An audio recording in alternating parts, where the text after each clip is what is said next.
Since lumalaki na ulit pa rin yung volume namin at kinakailangan namin ng mas maluwag na pasilidad, nagpatayo kami ng processing facility dito naman malapit sa Banawe, dito sa may NS Amoranto. But then again, after 2 years of operation, maliit na uli yung aming facility na yon, kaya nag-decide kami na mag-transfer na ngayon sa Tarlac.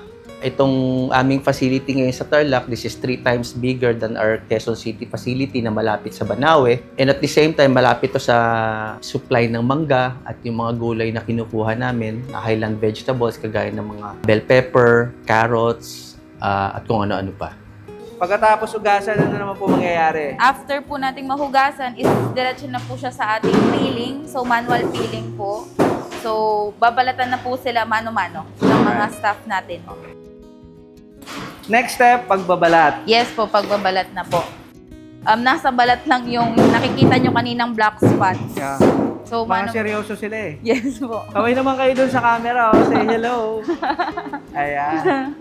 Puro babae, tiga-balat. Yes po, yung mga babae po ay tagabalat. Hindi ba magaling magbalat ng lalaki? Ito po, kalahating lalaki. Hindi kalahating lalaki, kalahating pa.